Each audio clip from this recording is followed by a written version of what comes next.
Hey guys, and in this episode I'm going to be talking about 3 key weapons used by Alexander the Great's army. So let's get cracking. Number 1, the sarissa. Now the sarissa was a 4 to 6 meter long pike, and it was used by Alexander the Great's Macedonian infantrymen, who formed the nucleus of his army. Now the sarissa said it was basically a long pointy stick. It was a long pike, and its shaft was made of a wood called Cornell wood, one of the best woods available at the time. And at one end of it had a streamlined iron tip, which was great for thrusting and to penetrating both enemy flesh and armour. So a wielder would wield the sarissa with both hands, and he would thrust it, and then pull it out, and he would thrust it, and again. And because it was streamlined, it could penetrate armour and flesh, so it would go into the body, but then he could then pull it out as well, and then he could push it again, and he could pull it out again. And that's what made it so deadly. It was the fact that it could be used again and again and again, and the wielder, he didn't even need to put much effort into the thrust. He only needs to put a little bit in, and it would still likely land the death blow. Indeed, sometimes he just needs to walk forward with it, and anyone in its path, it would pierce the clothing, and if there was any armour, it would likely pierce the armour as well, most armours, and it would just leave a trail of death in its wake.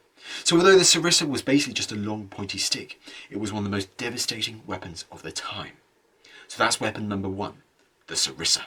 Weapon number 2, the xyston lance. Now Alexander's infantry were a core part of his army, especially his Macedonian infantry wielding the sarissa.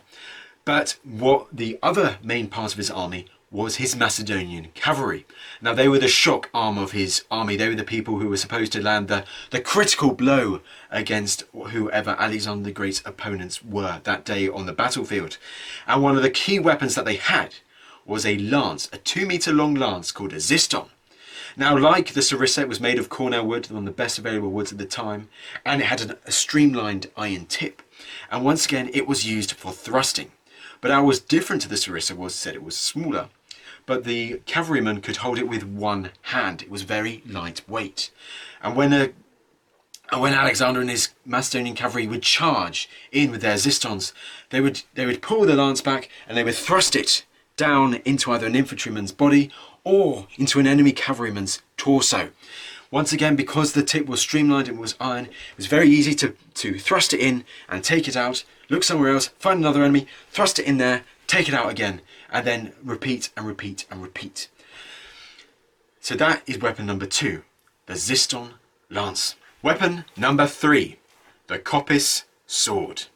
Now Alexander's cavalrymen, their main weapon was the xyston lance. However, they could not always use this lance, and sometimes, especially against enemy infantry, their secondary weapon was much better suited for close quarter fighting.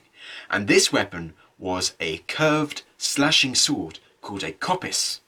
Now a kopis said it was curved slashing sword, so the inside of the sword, where the curve was like razor sharp.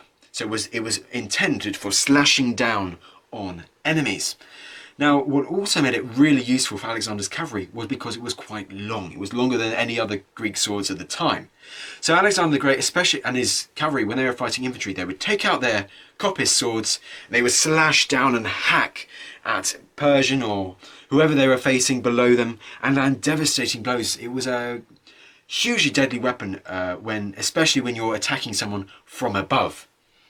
So that was the 3rd weapon, the kopis slashing sword. I hope you guys have enjoyed this short video on the 3 weapons used by Alexander the Great's army. I plan to do more, and the next video will be out in exactly 2 weeks' time. Thanks very much for watching. I'll see you in the next one.